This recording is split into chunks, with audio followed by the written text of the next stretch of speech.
Bayangkan Anda sedang bernafas melalui sedotan kopi plastik yang sangat kecil. Wah, itu pasti rasanya sangat menyiksa ya. Benar banget. Nah, sekarang bayangkan ada seseorang yang pelan-pelan memencet sedotan itu di bagian tengahnya. Udara yang masuk kan jadi makin sedikit ya. Mm-mm.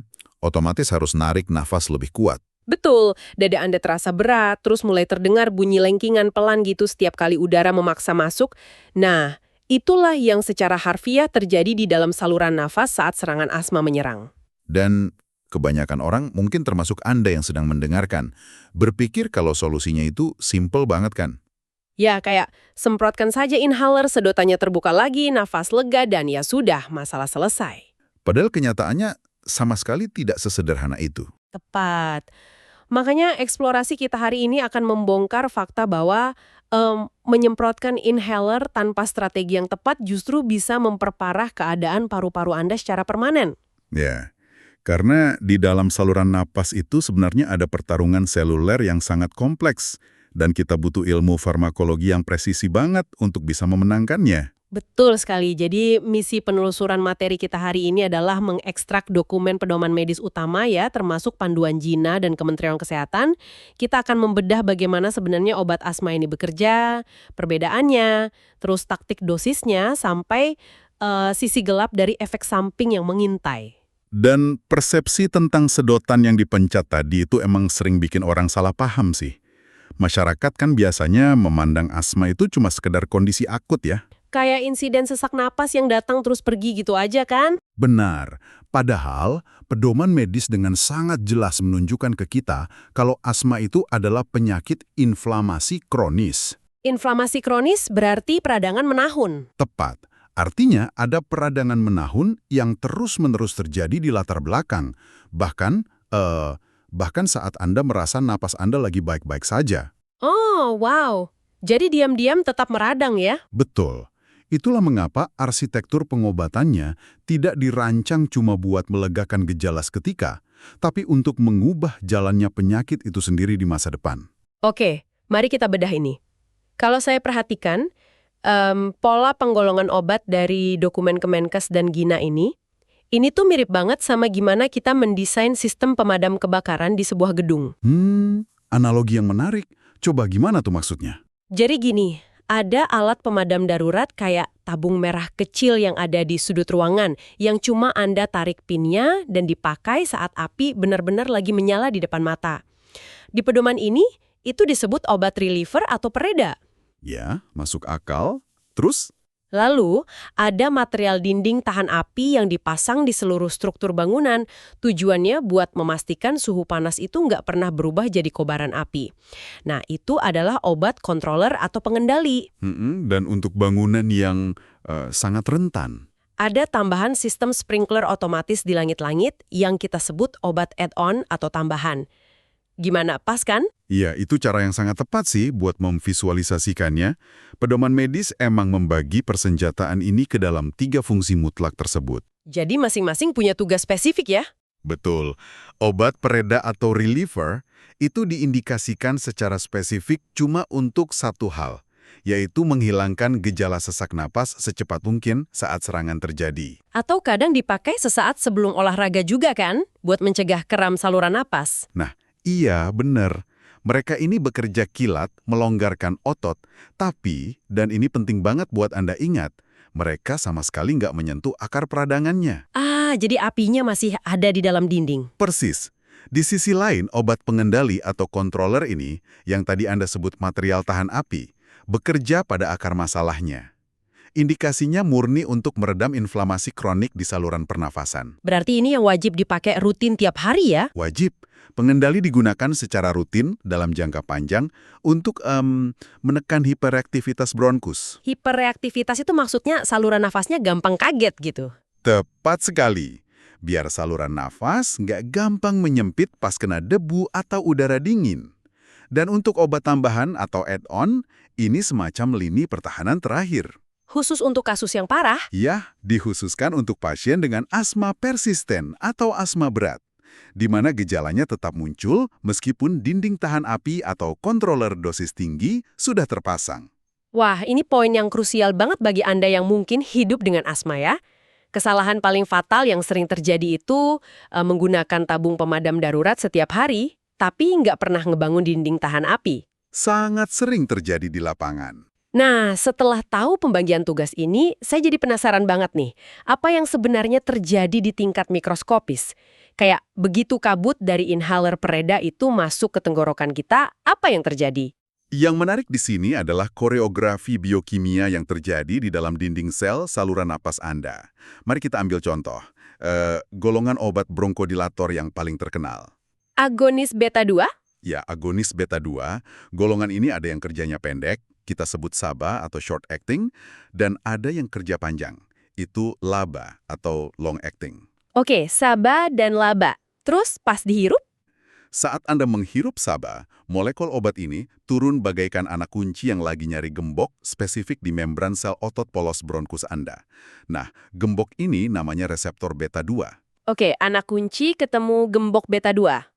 Begitu kuncinya masuk dan berputar, dia mengaktifkan protein intraseluler, yaitu enzim yang disebut adenyl cyclase. Adenyl cyclase? Dan enzim ini kemudian memproduksi molekul pembawa pesan, namanya CAMP. Tunggu sebentar, mari kita perlambat di bagian enzim dan protein ini, biar lebih jelas buat kita semua. Silakan. Jadi, intinya, molekul obat ini nggak secara fisik ngedobrak saluran napas biar terbuka kan? Obat ini lebih kayak ngirim utusan kimiawi ke dalam sel otot yang lagi kram. Benar, tidak mendobrak secara fisik. Terus utusan bernama CMP ini yang ngasih perintah biar ototnya ngelepasin cengkramannya, gitu. Tepat sekali, CAMP ini adalah utusannya. Dan tahu nggak gimana cara utusan ini bikin otot rileks? Di mana tuh? Dia membuka saluran kalsium. Di dalam sel otot kita, kalsium itu adalah ion yang bikin serat-serat otot yang namanya aktin dan miosin itu saling mengunci dan berkontraksi. Oh, kalsium yang bikin kramnya? Betul. Jadi saat CAMP ngebuka saluran ini, kalsiumnya mengalir keluar dari area kontraksi. Serat aktin dan miosinnya jadi kehilangan daya tariknya. Wow. Jadi otot polos yang tadinya tegang nyekik saluran napas Anda, seketika jadi kendor ya. Saluran udara kebuka, udara masuk, dan napas lega lagi. Dan itu semua terjadi cuma dalam hitungan detik setelah Anda menyemprotkan inhaler. Luar biasa kan? Gila, biologi tubuh kita emang sekeren itu. Tapi, di catatan pedoman Kemenkes ini, selain keluarga SABA dan LABA, saya lihat ada istilah sama dan lama. Ya. Golongan muskarinik. Nah, karena tadi S dan L itu artinya short dan long acting, apakah keluarga muskarinik ini mirip dengan agonis beta 2? Cuma beda nama doang. Mereka emang sama-sama bertugas melebarkan saluran napas sih, tapi taktik yang mereka pakai itu benar-benar beda. Sama dan lama itu adalah antagonis muskarinik. Berarti nggak mainan sama reseptor beta? Nggak sama sekali. Alih-alih merangsang reseptor beta, kayak SABA, mereka justru ngeblokir reseptor lain yang namanya muskarinik. Diblokir, bukannya dirangsang. Ya, diblokir. Dan efek blokade ini ngasih keuntungan ganda. Pertama, otot polosnya jadi rileks. Dan kedua nih yang bikin beda, mereka menekan kelenjar di saluran napas biar berhenti produksi mukus atau lendir berlebih. Padahal pasien asma kan sering banget tersumbat lendir kental ya. Tepat. Tapi ada kekurangannya juga.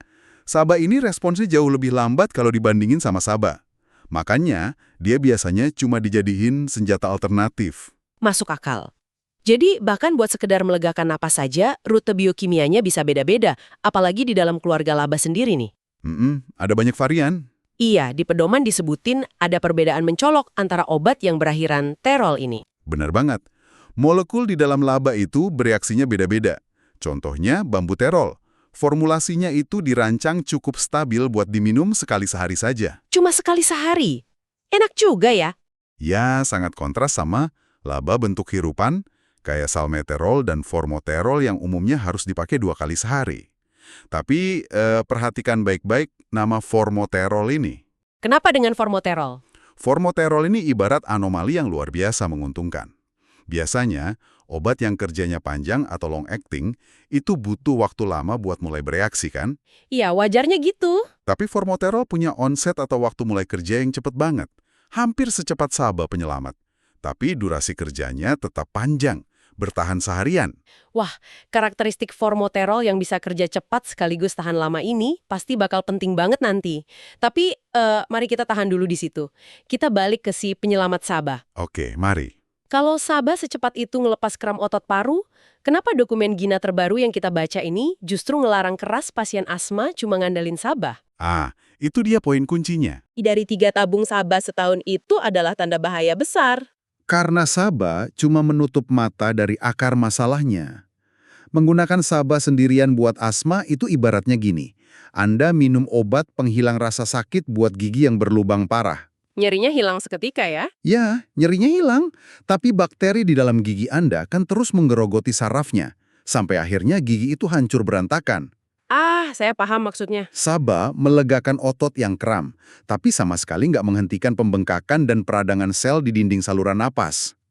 Kalau ada pasien butuh lebih dari 3 tabung Saba setahun, itu tandanya dia terus-menerus sesak dan cuma nutupin gejalanya. Yang berarti resiko eksarsarbasi atau serangan asma mematikan lagi nyintai di depan mata ya? Benar sekali, sangat berbahaya. Disinilah bagian yang sangat menarik. Jadi kalau kita ngebiarin radang itu menaun, itu ibarat kita motong rumput liar di halaman pakai gunting rumput doang. Analogi yang pas, permukaannya doang yang rapi.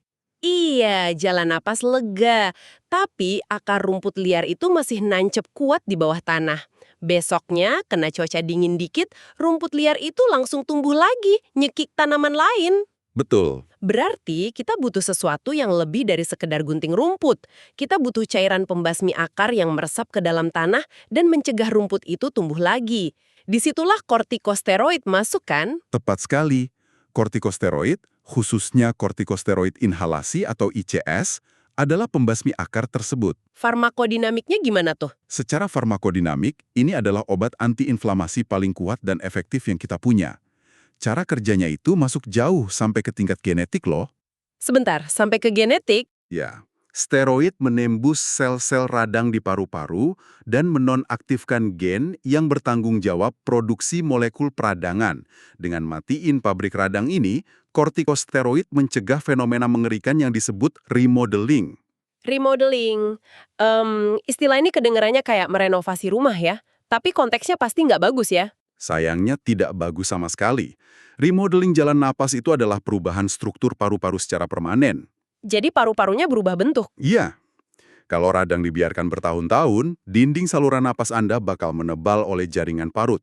Kelenjar lendirnya membesar, dan paru-paru kehilangan elastisitas alaminya selamanya. Astaga, berarti pakai ICS tiap hari itu bukan cuma buat mencegah sesak besok pagi ya? Bukan? Itu soal mempertahankan arsitektur asli paru-paru Anda buat 10 atau 20 tahun ke depan. Luar biasa. Pantesan ICS itu standar emasnya. Tapi pedoman ini juga nyebut senjata antiinflamasi lain, kayak LTRA, dan ada obat lama namanya tiofilin. Kalau ICS udah sehebat itu, buat apa kita butuh mereka? Nah, jika kita hubungkan ini dengan gambaran yang lebih besar, tubuh manusia itu kan sangat heterogen. Nggak semua pasien mentoleransi steroid, atau kadang respons tubuh mereka kurang maksimal. Oh, oke. Jadi butuh plan B. Disitulah LTRA atau antagonis reseptor leukotrien seperti montelukast berperan. Leukotrien ini salah satu sinyal kimia spesifik yang dilepas sistem imun buat memicu radang dan produksi lendir. Terus si LTRA ini ngapain? Dia bekerja dengan menyumbat reseptor yang harusnya nangkap sinyal leukotrien tadi. Ini bermanfaat banget buat pasien asma yang kebetulan juga punya rinitis alergi. Alergi hidung ya? Karena LTRA bisa sekalian meredam reaksi alergi di hidung dan paru-paru secara bersamaan. Multifungsi dong. Terus kalau teofilin? Kalau teofilin itu obat era lama. Unik sih, karena dia nyoba lakuin 2 kerjaan sekaligus. Sedikit antiinflamasi, sedikit bronkodilator. Tapi, kayaknya ada baktinya nih. Tapi efeknya tanggung. Efikasinya tergolong lemah dibanding ICS atau laba modern. Makanya penggunaannya sekarang mulai ditinggalkan. Paham. Wah, pemahaman tentang cara kita ngontrol radang ini benar-benar ngubah cara kita memandang asma ya. Ya, karena perangnya kan bukan pas lagi sesak. Betul, perang yang paling menentukan justru terjadi pas masa tenang, pas Anda merasa sehat. Nah, dengan banyaknya molekul ini, ECBA, LABA, ICS, LTRA, jadi apa makna dari semua ini terkait dosis? Gimana tuh maksudnya? Ya, apakah dokter itu cuma ngira-ngira saja dosis mana yang cocok, atau ada aturan yang lebih matematis gitu? Oh, sama sekali bukan tebakan acak. Pedoman Gina itu punya taktik yang sangat terstruktur. Namanya pendekatan bertahap atau stepped approach. Stepped approach, kayak tangga ya? Persis, bayangkan tangga dengan 5 anak tangga. Jenjang 1 paling ringan, sampai jenjang 5 yang paling berat. Dokter bakal menilai seberapa sering asma mengganggu aktivitas atau tidur Anda. Oke, jadi dievaluasi berdasarkan gejalanya. Ya, kalau dalam 1 bulan Anda masih sering terbangun malam karena sesak, dokter bakal ngelakuin step up. Dosis HES Anda dinaikkan ke jenjang berikutnya, atau ditambah laba. Ini dievaluasi ketat tiap 1-3 bulan. Berarti kalau pasiennya udah stabil banget, apa perlahan bisa lepas dari obat-obatan dosis tinggi ini? Justru itu tujuan utamanya. Kalau asma Anda terkendali penuh, nggak ada sesak, nggak ada gangguan tidur, selama 3 bulan berturut-turut, dokter akan melakukan step down. Step down, diturunkan dosisnya. Ya, diturunkan pelan-pelan sekitar 25-50%. Tujuannya buat nyari dosis paling kecil dan seminimal mungkin yang masih bisa nahan radang biar nggak meledak. Masuk akal. Dan dosis ICS ini sangat terkalibrasi tergantung molekulnya loh.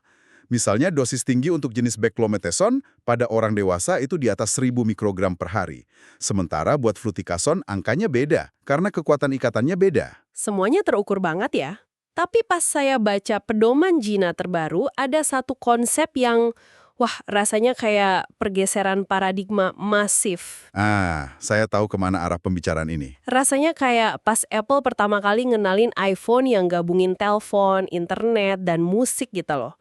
Di asma, ini disebut terapi MART. Ya, MART, Maintenance and Reliever Therapy. Bisa Anda jelaskan nggak kenapa konsep MART ini sampai merevolusi dunia medis? Konsep ini sebenarnya lahir dari satu masalah besar di dunia nyata, kepatuhan pasien. Dulu, pasien asma kan selalu dibekali 2 inhaler. Satu yang pengendali buat tiap hari, satu yang biru buat darurat kan? Betul, tapi realitasnya manusia kan sering lupa atau males. Pasien males pakai pengendali karena efeknya kan nggak langsung kerasa. Ujung-ujungnya mereka cuma bergantung sama si biru tua yang langsung melegakan napas. Dan akibatnya, radangnya numpuk. Tepat, radang numpuk, akhirnya mereka berakhir di UGD. Terus terapi MART datang dan ngubah aturan mainnya. Betul sekali, terapi MART membuang sistem 2 inhaler itu. Pasien sekarang cuma butuh 1 alat inhaler. Cuma satu, isinya apa? Inhaler ini isinya kombinasi ajaib. ICS dosis rendah buat mengatasi radang, dipasangkan dengan formoterol. Ingat formoterol yang kita bahas tadi? Laba yang onsetnya secepat kilat tadi ya? Tepat. Jadi pasien menghirup inhaler kombinasi ini tiap hari sebagai pengendali rutin. Nah, kalau tiba-tiba mereka kena debu, terus asmanya kumat, mereka nggak perlu nyari inhaler darurat lain. Mereka pakai inhaler yang sama. Pakai yang sama persis, formoterol di dalamnya langsung ngebuka saluran napas dalam hitungan detik. Dan secara bersamaan, tanpa pasien sadari, mereka otomatis menyuntikkan ekstra dosis kortikosteroid ke paru-paru pas radangnya lagi melonjak. Wah, itu jenius banget sih. Jadi maksa pasien buat ngobatin radangnya pas mereka cuma niat nyari lega doang. Bener, strategi yang sangat brilian. Tapi tunggu, masukin steroid tambahan setiap kali sesak. Pasti ada batasnya dong. Hal ini memunculkan pertanyaan penting tentang ambang batas toksisitas ya. Tentu saja ada batasnya. Pedoman menetapkan batas aman yang sangat ketat. Berapa batasnya? Untuk MRT, dosis pelega maksimum harian untuk formoterol itu dibatasi hingga 72 mikrogram. Ini biar pasien nggak memforsir detak jantung mereka gara-gara stimulasi bronkodilator yang berlebihan. Ngomong-ngomong soal stimulasi berlebihan, ini bawa kita ke area yang harus banget kita bahas. Kita kan udah ngomongin betapa hebatnya obat-obat ini. Tapi ngubah biokimia tubuh itu pasti selalu ada harga yang harus dibayar. Apa red flag atau perhatian paling khusus yang benar-benar harus diwaspadai dari obat-obat ini? Tentu, tidak ada intervensi medis tanpa risiko. Mari kita bongkar rambu-rambu keselamatannya. Kita mulai dari yang dampaknya paling besar. Kortikosteroid oral atau OCS. Kayak pil prednison gitu. Ya, pil. Beda sama inhaler yang cuma masuk ke paru-paru, pil OCS ini masuk ke seluruh sistem aliran darah Anda. Jadi risiko efek samping sistemiknya sangat nyata. Contohnya apa tuh? Mulai dari pengeroposan tulang, lonjakan gula darah, sampai menekan pertumbuhan pada anak-anak. Makanya penggunaannya dibatasi banget. Biasanya cuma 3-5 hari pas serangan akut parah. Atau sebagai jalan keluar terakhir kalau asmanya udah parah banget. Serem juga ya. Nah, kalau OCS punya efek sistemik, gimana dengan ICS yang dihirup? Bukannya karena dia langsung disemprot ke paru-paru jadi jauh lebih aman? Betul, ia aman dari efek sistemik yang berat. Tapi ICS punya masalah lokal Lokal di mana? di mulut. Saat Anda menghirup serbuk atau spray steroid, sebagian obat itu pasti ada yang nempel di rongga mulut dan tenggorokan. Nah, steroid itu kan sifatnya menekan sistem imun. Oke. Kalau serbuknya nempel lama di sana, dia menekan kekebalan lokal di area mulut, ngasih celah buat jamur tumbuh subur. Kondisi ini disebut oral candidiasis atau infeksi jamur mulut. Tiap habis pakai ICS. Benar sekali. Kumur-kumur kan kedengarannya sepele ya, tapi ternyata itu baris pertahanan biar mulut kita nggak ditumbuhi jamur. Terus gimana dengan LTRA kayak Montelukast tadi? Adakah efek samping yang mengkhawatirkan? Ini area yang butuh perhatian serius. LTRA bekerja memblokir reseptor leukotrien. Masalahnya, reseptor ini nggak cuma ada di paru-paru. Ada di mana lagi? Jalurnya juga terhubung dengan sistem saraf pusat. Karena itu, LTRA punya resiko efek samping neuropsikiatri. Tunggu, nyerang psikis. Iya, pasien terutama anak-anak bisa mengalami perubahan mood yang drastis, gelisah, mimpi buruk yang mengerikan, bahkan sampai gejala depresi. Wow. Dan ada juga risiko munculnya sindrom Churg-Strauss. Ini langka sih, kondisi di mana pembuluh darah meradang hebat atau vaskulitis sistemik. Anehnya, ini sering muncul kalau pasien pakai LTRA berbarengan sama proses penurunan dosis kortikosteroid oral. Tunggu dulu, radang pembuluh darah dan mimpi buruk. Jujur, kalau saya pasien yang rutin minum LTRA tiap malam, saya bakal sedikit panik denger ini. Itu wajar. Haruskah pendengar kita yang lagi pakai Montelukast langsung membuang obat mereka ke tempat sampah malam ini juga? Tentu saja tidak, jangan lakukan itu. Penting banget buat dipahami kalau efek samping neuropsikiatri dan sindrom Churg-Strauss ini tergolong sangat jarang. Jadi mayoritas aman ya? Sebagian besar pasien menoleransi LTRA dengan sangat baik kok.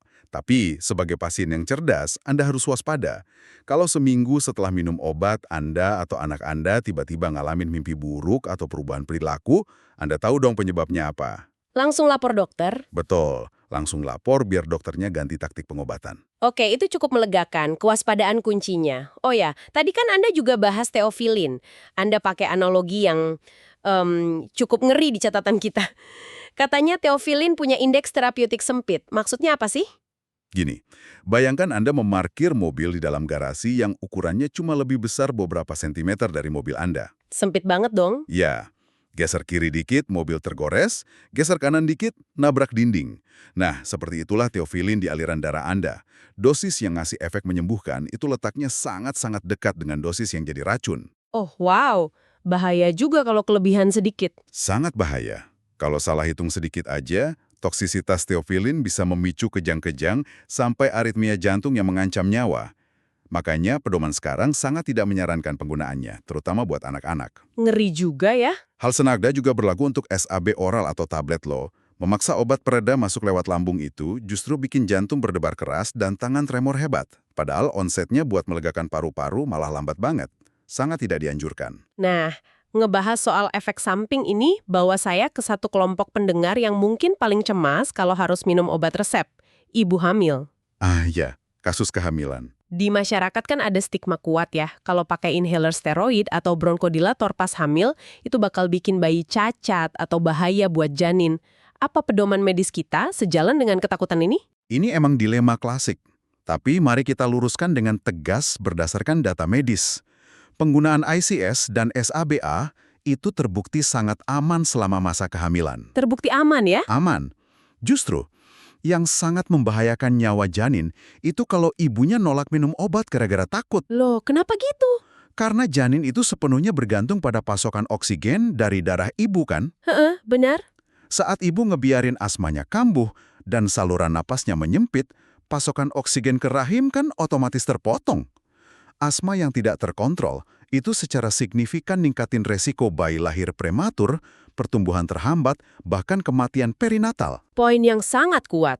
Intinya, nggak ada oksigen berarti nggak ada kehidupan. Dan obat inhalasi memastikan oksigen itu tetap mengalir. Tepat sekali. Ini juga jadi pengingat bagi Anda yang mendengarkan ya, selalu komunikasikan kekhawatiran dan efek samping yang Anda rasakan secara transparan ke dokter Anda. Betul, karena taktik dokter itu sangat luas. Iya, kayak yang kita lihat tadi kan, kalau obat A bikin gemetar, ada obat B. Kalau dosisnya kemahalan atau terlalu kuat, ada mekanisme step down. Anda nggak perlu menderita dalam diam. Ilmu farmakologi asma itu didesain sangat dinamis kok. Kunci keberhasilannya ya ada di kemitraan antara ilmu medis yang presisi dan pelaparan pasien yang jujur tentang apa yang mereka rasain tiap hari. Luar biasa. Kalau kita tarik benang merah dari semua obrolan kita hari ini, perjalanannya benar-benar membuka mata. Kita mulai dengan nyingkirin mitos kalau asma cuma soal nafas sesak sesaat. Hah? Terus kita lihat pembagian tugas yang elegan antara reliever, si penyelamat, dan controller, si pencegah radang. Kita menyelam ke tingkat seluler di mana enzim dan kalsium ngebuka gembok saluran udara. Iya. Kita juga ngebahas strategi brilian dari terapi MART yang nyelundupin penyembuh radang di dalam obat pelega. Dari yang nggak kalah penting, kita membongkar rambu-rambu bahaya, dari resiko jamur mulut sampai mimpi buruk, biar Anda bisa menavigasi pengobatan ini dengan mata terbuka lebar. Dan eksplorasi ini membuktikan satu hal penting sih. Dalam mengelola kondisi kronis, pengetahuan tentang mengapa sebuah obat bekerja itu sama pentingnya dengan mengetahui kapan harus meminumnya. Pemahaman ini mengembalikan kendali ke tangan Anda sendiri. Dan itu membawa saya pada satu pemikiran penutup buat Anda renungkan, mengingat ilmu ini berkembang begitu cepat, para ahli sekarang nggak cuma berhenti di inhaler kimiawi biasa. Benar, teknologi terus maju. Mereka mulai pakai obat add-on biologis super canggih, obat-obatan generasi baru kayak anti-IgG dan anti-IL-5 yang bisa melacak dan menonaktifkan antibodi penyebab alergi langsung di dalam darah Anda. Sangat futuristik. Iya, apakah suatu hari nanti kita nggak lagi sekedar menekan gejala atau mengelola peradangan asma, tapi mampu secara harfiah mematikan saklar genetik asma itu selamanya, sebuah masa depan di mana paru-paru manusia melupakan caranya untuk meradang. Itu masa depan yang sangat layak dinantikan. Pastinya, terima kasih telah menyimak penelusuran materi kita hari ini. Teruslah menjadi pembelajar yang kritis, jangan ragu bertanya pada dokter Anda, dan sampai jumpa di pembahasan mendalam kita berikutnya.